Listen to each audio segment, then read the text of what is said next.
ඔයාලව සාදරයෙන් පිළිගන්නවා 3D IRB solution YouTube channel එකට. ඉතින් ඔයාලා මේ විදිහට අපි playlist එකක් යටතේ වීඩියෝ අරන් ඇවිල්ලා තියෙනවා. introduction කියන ඔයාලා වෙනම playlist එකක් යටතේ ඔයාලා දැන් වීඩියෝ 6ක් අරන් ඇවිල්ලා තියෙනවා. තමයි බලන්න ඊළඟට ERP system configuration කියන වීඩියෝ 7ක් අරන් ඇවිල්ලා තියෙනවා. ඒ දින ඔයාලා බලන්න අපේ system එකේ මේ setup list එක යටතේ තියෙන ඔයාලා මෙන්න මේ option ගැන තමයි මේ වීඩියෝ ටිකේ ඔයාලා play කරලා දුන්නේ. අද ඔයාලා මේ වීඩියෝෙන් අරන් ගන්නේ 3D IRP system එකේ මේ processing center ගැන වීඩියෝ එකක් අරන් ඉන්නේ. ඉතින් ඔයාලට මේකේ වීඩියෝ කීපයක්ම ඔයාලට බලා ගන්න පුළුවන් උනේ. අද ඉතින් මේකේ processing center එකේ purchase requisitions කියන මෙන්න මේ option එක ගැන තමයි ඔයාලට මේ වීඩියෝෙන් අරන් ඉන්නේ. අපි දැන් බලමු කොහොමද purchase requisition එක දාගන්නේ කොහොමද කියලා. සුබ දවසක් ඔයාලට. අපි අද ඔයගොල්ලන්ට කියා දෙන්න යන්නේ කොහොමද අපේ සිස්ටම් එක හරහා පර්චේසින් පැත්ත හැන්ඩල් කරන්න කියලා.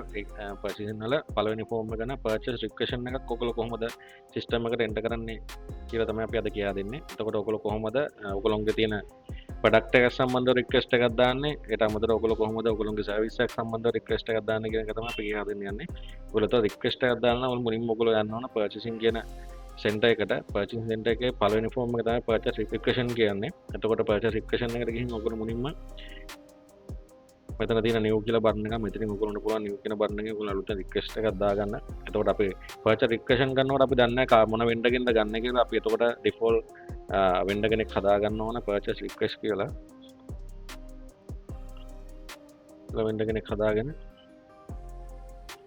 ඊට පස්සේ ඕඩර් කරන එක්කෙනාගේ නම දාගන්න පුළුවන් කාටද මේ වැඩේ ඕන කියලා. කළා සිලෙක්ට් කරලා අපිට අදාළ ප්‍රොඩක්ට්ස් ටික අපිට දැන් ස්ටොක් එකේ රිවෝඩ් ලෙවල් එක එක්ස්පයර් වෙලා නම් අපි එතනින් බලලා අපිට පර්චේස් ඩිපාර්ට්මන්ට් එකට අපිට කියන්න පුළුවන් මෙන්න මේ අයිටම් ටික අපිට ඕන කියලා. අපිට අවශ්‍ය අයිටම් ටික සිලෙක්ට් කරලා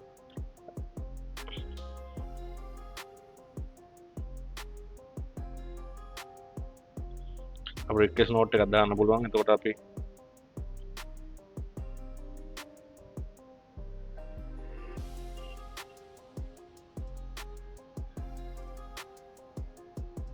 මේ විදිහට අපි සෙලින් කරන අයිටම් හරි ප්‍රොඩක්ෂන් එකට අදාළ මැටීරියල් හරි මොනවා හරි කමක් නැහැ.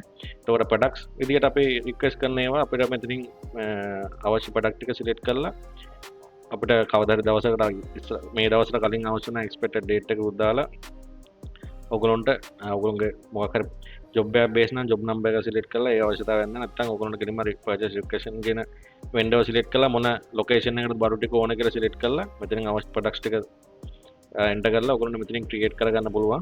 නැත්නම් print එකක් අරගෙන අපිට අවශ්‍ය ඩිපාර්ට්මන්ට් එකට යවන්න පුළුවන්. මෙතන අපි ක්‍රියේට් කරනවා.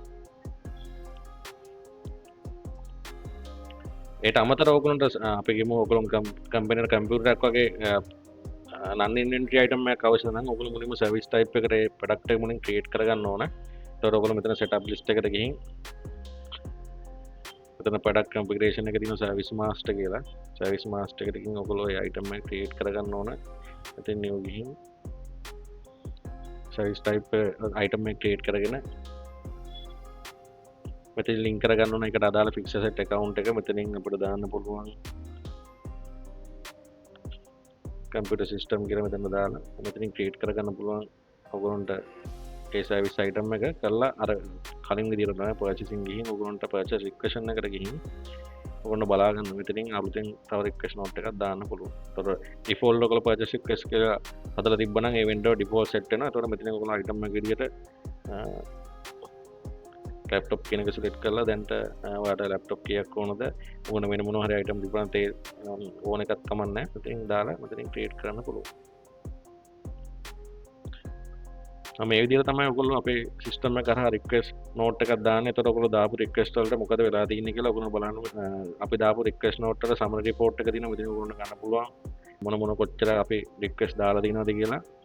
ඒට අමතරව ඔයගොල්ලන්ට බලන්න පුළුවන් ඒකෙම ඩීටේල් රිපෝට් එක ඔයගොල්ලන්ට ගන්න පුළුවන්. ඒ රික්වෙස්ට් වලට අදාළ මොනවද අයිටම්ස් කියලා. ඒට අමතරව දැනට අපි රික්වෙස්ට් දාලා තාම අපේ ගාවට ආපු නැති බඩු ටික බලා ගන්න නම් ඕපන් PR ඩීටේල් රිපෝට් එකක් තියෙනවා.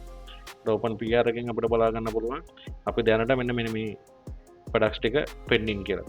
මේ විදිහට තමයි ඔයගොල්ලන්ට අපේ සිස්ටම් එක කරා පර්චේස් රික්වෙස්ට් කියන ෆන්ක්ෂන් එක යූස් කරන්න පුළුවන්. අපි ඊළඟට ඔයාලා අරගෙන පර්චේසින් සෙන්ටර් එක යටතේ මේ ERP සිස්ටම් එකේ පර්චේස් ඕඩර් දාගන්න කොහොමද කියලා ඔයාලා ඊළඟ වීඩියෝ එකෙන් අරගෙන එනවා. එහෙනම් අපි ගිහින් එන්න ඔයාලා